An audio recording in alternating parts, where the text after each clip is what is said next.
ঘর মানেই একটা স্বপ্ন, একটা সংসার মানেই একটা মেয়ের ইমোশন। আমি আমার এই ছোট্ট স্বপ্নের বাসা থেকে কিভাবে এই মেসি লুক থেকে গর্জিয়াস লুকে ট্রান্সফর্ম করলাম এবং আমি আমার লাইফের কিছু চড়াই উতরাই সময় কিভাবে পার করলাম সেই ব্যাক অফ দ্য স্টোরি নিয়েই থাকছে আজকের এই ব্লগ। তাহলে চলো আর দেরি না করে শুরু করি স্টোরি টাইম। এই বৃষ্টি ভেজা সকালে হাতে এক মগ কফি হলে মন্দ হয় না বলো? চলো কফি খেতে খেতে তোমাদেরকে এই কফি আড্ডায় আমার লাইফের কিছু previous back of the story share করি। অলমোস্ট 4 মাস আগে আব্বু অনেক বেশি অসুস্থ হয়ে পড়ে এবং আব্বুকে ডক্টর দেখানোর জন্য ঢাকায় নিয়ে আসি। আমার আব্বুর ডায়াবেটিক অনেক বেশি বেড়ে গিয়েছিল। তাছাড়া আমার আব্বু একজন ইপিলিপসি পেশেন্ট। 35 ইয়ার্স এর বেশি সময় ধরে ইপিলিপসি রোগটা আমার আব্বু নিজের ভিতর বহন করছে। এই অসুখটা উঠলে আব্বু একদম খিচুনির মতো উঠে জিহ্বাটাকে কেটে রক্তাক্ত করে ফেলে দুই সাইড দিয়ে, দেন আর কিছু খেতে পারে না কয়েকদিন। তারপর সে 1 থেকে 2 ঘন্টা পুরো অচেতন অবস্থায় পড়ে থাকে। তো আব্বুকে একজন ডায়াবেটিক ডক্টরের অ্যাপয়েন্টমেন্ট নিয়েছি আমার নিজের college campus Ibn Sina medical college and hospital. আব্বু আম্মুকে আসলে নিজের কলেজ ক্যাম্পাস ঘুরে দেখানোর খুবই শখ ছিল, কিন্তু কখনো অসুস্থতা নিয়ে কলেজ ক্যাম্পাসে আসতে হবে সেটা কখনোই ভাবিনি। তো ডক্টর অ্যাপয়েন্টমেন্ট ছিল সন্ধ্যার দিকে, কিন্তু আমার তখন খুব বিজি শিডিউল যাচ্ছিল।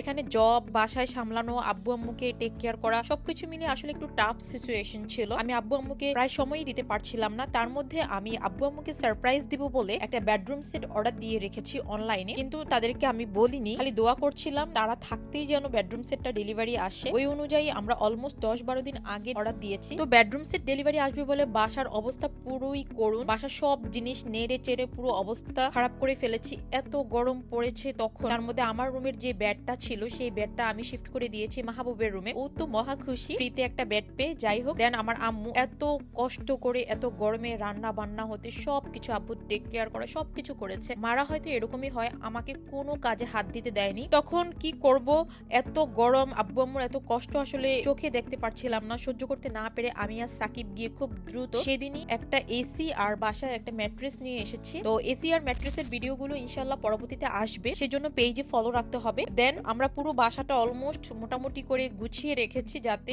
আমাদের বেডরুম সেট ডেলিভারিটা প্রপারলি দিতে পারে এবং স্পেস পাওয়া যায়। এখানে আমি আব্বুকে ডক্টর দেখানো শেষ করেছি এন্ড আমি অফিসে চলে গিয়েছিলাম। রাত 10টায় যখন আমি আমার অফিস থেকে ফিরছিলাম তখন শুনি যে আমার বেডরুম সেট ডেলিভারি অলমোস্ট চলে এসেছে আমার বাসার নিচে। বাট আমি কি করব, আমি তখন অলমোস্ট রাস্তায় এত বেশি এক্সাইটেড ছিলাম কখন সামনে থেকে বেডরুম সেটটা দেখবো। আসলে তখন এত বেশি ব্যস্ত সময় পার করছিলাম, নিজে গিয়ে সরাসরি দেখে বেডরুম সেট অর্ডার দেওয়ার মতো সময় আমার হাতে ছিল না, যেহেতু বাবা মাকে সারপ্রাইজ দিব ভেবে রেখেছি। তো সেই জন্য একটু কালার ডিফারেন্স থাকলেও আলহামদুলিল্লাহ আমি আমার পুরো বেডরুম সেট নিয়ে 100% স্যাটিসফাইড। কেন স্যাটিসফাইড সেটা বলি। আমি এই সুন্দর বেডরুম সেটটা নিয়েছি হাফসা ফার্নিচার থেকে। আপনারা যে কেউ চাইলে নিশ্চিন্তে হাফসা ফার্নিচার থেকে এই বেডরুম সেটটা অর্ডার করতে পারেন। আমি ক্যাপশনে তাদের লিংক দিয়ে দিব, কারণ তারা এতটা বেশি কোঅপারেটিভ ছিল যেটা বলার মতো না। আমি তাদেরকে প্রচুর জ্বালিয়েছি, বাট তারা এক বিন্দুও বিরক্তি প্রকাশ করেনি এন্ড 100% কোঅপারেটিভ ছিল। তো আমি খুব দ্রুত বাসায় চলে আসি এন্ড দেখি যে তারা অর্ধেক মাল আমার বাসার 10 তলায় উঠিয়েছে আর বাকি অর্ধেক উঠাচ্ছে। একজনের তো জ্বর ছিল, জ্বর নিয়েই উঠিয়েছে। আমি তো ভেবেছিলাম তাদেরকে এসে আমি পাবোই না। প্রত্যেকটা জিনিস খুব সুন্দরভাবে উঠিয়ে দেন, এগুলো ফিটিংস করে দেয়। ভাইয়েরও খুব টায়ার্ড ছিল, দেন আমি তাদেরকে একটু শরবত নাস্তা প্রোভাইড করি। তারপর সাকিবেই তো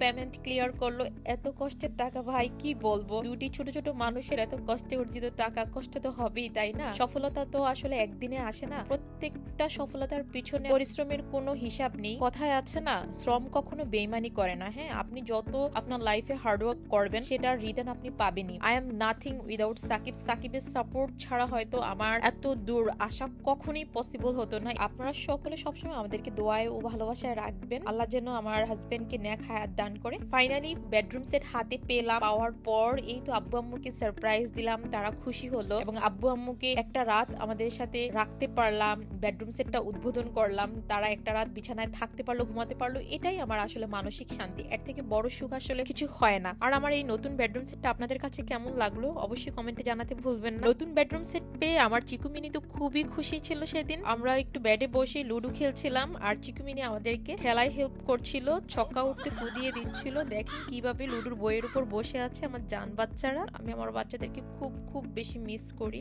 এই শহরে ওদেরকে রাখতে খুব বেশি কষ্ট হচ্ছিল। ওরা আসলে ছেলে বিড়াল খোলামেলা পরিবেশ পছন্দ করে, দ্যাটস ওয়াই ওদেরকে গ্রামে দিয়ে এসেছি। আমার আম্মু এখন ওদেরকে অনেক অনেক টেক কেয়ার করছে। আলহামদুলিল্লাহ ওরা অনেক ভালো আছে, ওদের জন্য সবাই দোয়া করবেন। দেন সারাদিন এত খাটাখাটনির পর সবাই অনেক বেশি টায়ার্ড ছিলাম, খাওয়া দাওয়া করে দেন সবাই একটা শান্তির ঘুম দিলাম এসির নিচে। রাত ঘনিয়ে ভোরের নতুন আলো আসে। আমার লাইফে এত বড় দুঃখ নেমে আসবে সেটা আমি কখনোই ভাবি। আব্বু আম্মু গ্রামে গ্রামে চলে যাবে। কিছুতেই আমি আব্বুকে আটকে রাখতে পারলাম না, কারণ আব্বুর ডক্টর দেখানো বাকি ছিল, ডক্টরের ফাইনাল রিপোর্টস গুলো আসা বাকি ছিল, তার অফিস গুলা সে চলে যাবেই যাবে। আসলে গ্রামের মানুষদেরকে শহরে আটকে রাখা যায় না, তারা এই বদ্ধ শহরে থাকতে চায় না। এই ইট পাথরের কংক্রিটের শহরে আবার কবে কখন দেখা হবে বাবা মায়ের সাথে জানি না, কিন্তু দূর থেকে এইটুকুই দোয়া, আল্লাহ যেন তাদেরকে সুস্থ রাখে, ভালো রাখে। আমার আব্বু আম্মুর জন্য সকলে দোয়া করবেন। আমার বেস্ট ফ্রেন্ড আমার মা, তাকেও সাথে বিদায় দিতে হলো, যেহেতু আব্বু অসুস্থ। কাউকে আটকে রাখার ক্ষমতা আমার তখন ছিল না। আম্মু ছলছল চোখে আমার দিকে তাকিয়েছিল, সেদিন আমি অনেক বেশি কান্না করেছি, কিন্তু কিছু করার নেই। আমার মা পাগলিটা হয়তো মনে মনে ভাবছে যদি আর দুটো দিন মেয়ের কাছে থেকে যেতে পারতাম, সেটা হয়তো তখন চাইলেও সম্ভব ছিল না। মনে হচ্ছে যে একটা মেয়েকে তার শ্বশুর বাড়িতে বিয়ের সময় বিদায় দিলে যেরকম কষ্ট হয়, আব্বু আম্মুকে বিদায় দেওয়াটা তখন আমার পক্ষে ওই রকমই কষ্ট হচ্ছিল। তো যাই হোক, এই ফিলিংসটা আসলে কাউকে বোঝানো সম্ভব নয়, যাদের বাবা মা দূরে থাকে তারাই হয়তো এটা বুঝবে। দেন আব্বু আম্মুকে বিদায় দেই, আর কয়েকদিন পর আবার ছোট মামা আসে তার ছোট বাচ্চাদেরকে নিয়ে। তারাও অসুস্থ ছিল, তাদেরকেও ডক্টর দেখাই। অ্যাজ এ নার্স নিজেকে খুব ব্যর্থ মনে হচ্ছিল না, নিজে নার্স হয়েও নিজের বাবা মার ওইরকম প্রপারলি টেক কেয়ার হয়তো করতে পারিনি, ওইরকম সময় দিতে পারিনি। কি আর করা, যদিও এখন জব নেই, 2 মাস হয়েছে জব ছেড়েছি। সেই ব্যাক অফ দ্য স্টোরি অন্য একদিন শেয়ার করবো ইনশাল্লাহ। তো একজন নার্স হিসেবে আমার কাছে রুগী আসবে, সেটাই স্বাভাবিক। সবাই রুগী সেজে আসে, আসলে কেউ বেড়াতে আসে না। তো কিছু করার নেই, এভাবেই দিনগুলো পার করেছি। বাবা মা আসলেও বাবা মা চলেও গেল, মামা আসলেও মামারাও চলে গেল। আসলে কেউই চিরদিন থাকে না, সবাই আসে ক্ষণিকের জন্য, সবাই চলে যায়। দিন শেষে নিজেকেই একা থাকতে হয়। আর হয়তো আপনার পাশে হাতটা ধরে থাকবে আপনার লাইফ পার্টনারটি। আর কেউই তো আমৃত্যু নয়, তো আজীবন কেউ থাকবে না, কিন্তু যতক্ষণ আছে শেষ নিঃশ্বাস পর্যন্ত সেই আপনার একমাত্র সঙ্গী, এটাই বাস্তব। তো যাই হোক, আমি ছোট একটা মানুষ, আমার এইটুকু মন যদি ভেঙে যায় তাহলে কি করা যাবে। সেই ছোট মন রক্ষা করতে এই মানুষটা আমার পিছনে এত এত করে। তো সবাই ভালো থাকবেন, আমাদেরকেও দোয়ায় রাখবেন। নেক্সট আরো অনেক সুন্দর সুন্দর ভিডিও আসছে। দেন আর কি, এই তো কফি খেতে খেতে আজকের ব্যাক অফ দ্য স্টোরি এখানেই এন্ড করছি। Don't forget to follow and more. See you soon.